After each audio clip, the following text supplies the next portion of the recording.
Hello! We are here with Insight8.com and Facebook Live, our weekly nugget of wisdom. And, Insight8 has been talking about balance in March. It's kind of wrapping up. I can't believe it's the end of March already. It's almost my birthday month. It's almost your birthday month. And I'm hitting your stool. Today, we have a special guest. This is my professional golfer, resident professional golfer, and also my younger sister, Alex. I gotta put in the little sister part. I know. And we want to talk about, continuing with balance and really decision making and balance. Last week we talked about writing your story and kind of deciding what your story, looks like and how you want your story to look. And my sister's been talking about that a little bit in golf and making decisions and finding balance in those decisions. So I'm gonna let her talk about that a little bit and introduce it. So here she goes. Just like she said, one of the big things I really started working with, apparently it's balance for everybody in March, because my mental coach, Danny Adams, went straight into this a couple weeks ago. And the big thing we talk about is that it's not the right or the wrong decision, it's a decision. In that moment, you took all the information and you came out with a decision.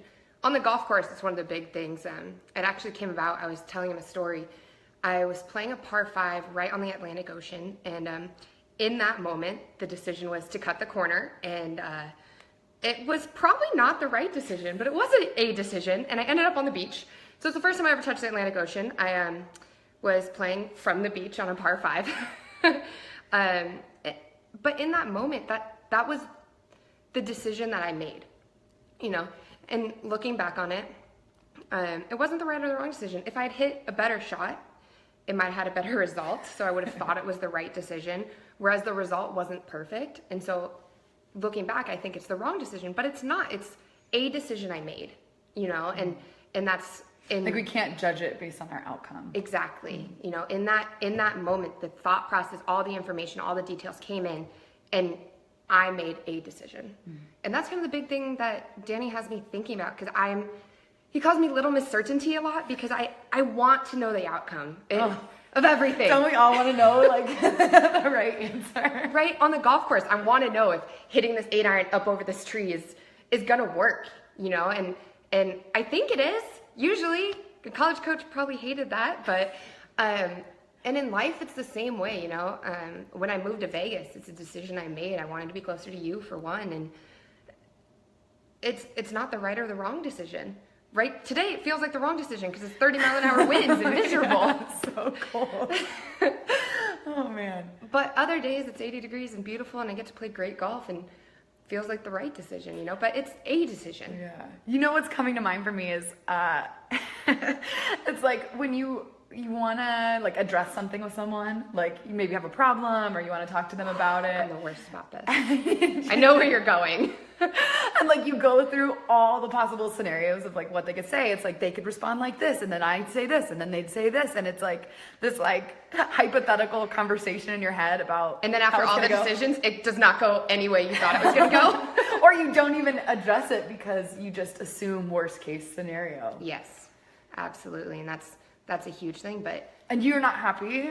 They don't even know that you've had this whole conversation. Yeah. And you are just pissed at them because you just assume that they're never gonna see your point of view or anything like that. Yeah, and that's a decision you made, was to not talk to them, and it's not. But you're blaming them for it. It's always it's like when you have a bad dream and you're so mad at someone. My roommate called me yesterday, and she's my old roommate, not you. She called me. She's like, "We got in a fight," and I was like, "I haven't talked to you in 3 days." She's like, "No, dream you," and I was like, whoa. You can't have these conversations and then be mad at people. It's like when your boyfriend dream cheats on you. No, that's not his fault. It was your dream. That's so funny. Yeah, the blog that just was posted this week about your story, there were kind of 3 parts to it of figuring out what your story has been, where you want it to go, and the fact that it doesn't exist in a vacuum, right? The decisions we make, the things that we do we try to make the right decision. There's no right or wrong decision. There are just decisions. And no matter what we do, it doesn't exist in this vacuum. So you made the decision on that hole to cut the corner and go for the green or whatever. But hey, I did make birdie, so. So maybe it was the right decision.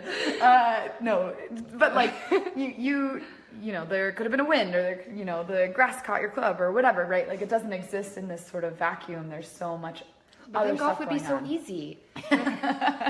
Probably more fun, less fun. I don't really know. I don't know. But I think it talks about like being comfortable with ambiguity, and that is not where most of us like to live.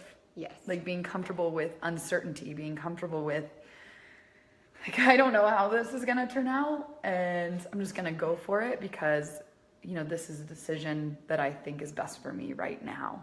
Yeah, and it's in life, we always say golf is just an extended version of life. You make these decisions, and in life it's the same way. You make these, buying a house, buying a car, these are big decisions, and they're just decisions. It's not right or wrong decisions. And but looking at the story that you're writing, whether it's the last 18 holes I played, or the last 18 months of my life, Yeah. it's a story that I'm writing, and these decisions I'm making, they're just decisions. Yeah. And that's kind of what I'm really working on, both sides, and not trying to make the right decision all of the time. Yeah. Because I don't know if it's the right decision. That reminds me, I have a quote written on my mirror that says, I'm trying to let the space between where I am and where I want to be motivate me and not terrify me. Yeah. Because that is such a scary space sometimes. And it's hard to kind of operate when we don't know all the facts and like know where we're going to end up and where this path is taking us. I want to end with one thing about the test. If you've taken the test, maybe you've experienced something like this at Insight8.com. Sometimes we read things and they like hit home and they apply for us. That happened for me when I took the test. I'm like, wow, this is me. This like puts everything into alignment, like lines up all the spaces, and it's like, yes, this is how I interact with other people. This is how I interact in the world when I'm at my best and when I'm at my worst. And I know you took the test. And that did not happen for me. And it didn't happen for you? You know what's really funny? I just pulled it up, a piece of it, and I was like, does this fit for you? And she's like, yeah, that fits better. But this is you. This is the harmonizer.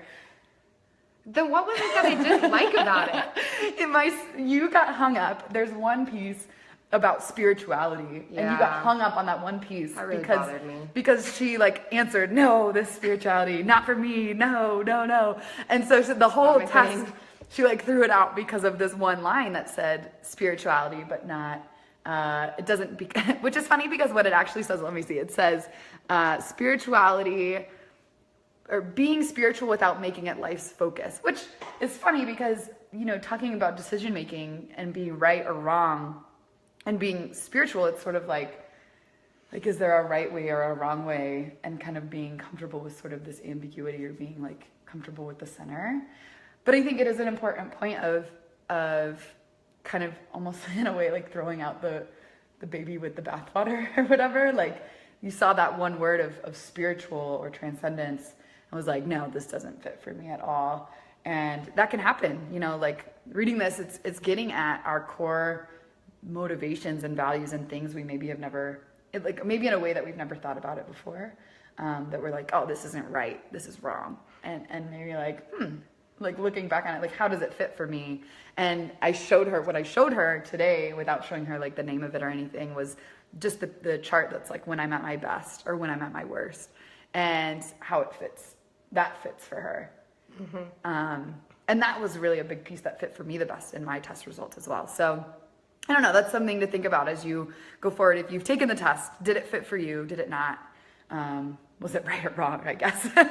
Or where's the middle ground? And then, what can you make sense of that? Or even the pieces that don't fit, like where did that come from? For you, because I think all of the results talk about spirituality, and it doesn't necessarily mean religiosity or being religious. It's kind of what are your word? religiosity? think I've read that somewhere.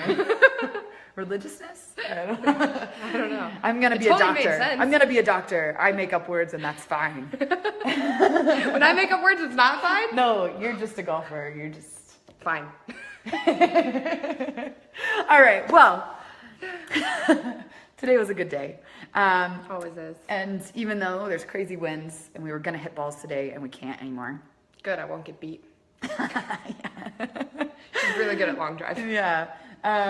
Thank you for being with me today. Thank you for asking me. And for talking about decision making and talking about your story and what that means. Yeah. I hope that you have a great week, a great weekend. Next month coming up, we got a whole new theme. No more about balance. Well, there'll probably be more about balance. And if you missed any of the blogs that have been posted or the Facebook Live posts, go back, check them out. There's a lot of great content. And take the test and let me know, does it fit for you? Does it not? Did you have the same experience as me or the same experience as her? Hopefully me. Seriously, call her. She'll stay on the phone with you for an hour talking about it. She loves this stuff. Seriously. Nerd. All right. And also, we're going to go celebrate because I defended my thesis this week. Yeah. So I'm a master. And you must address me as Master Corey now. It's not happening. Yes, it is. All right. Peace out.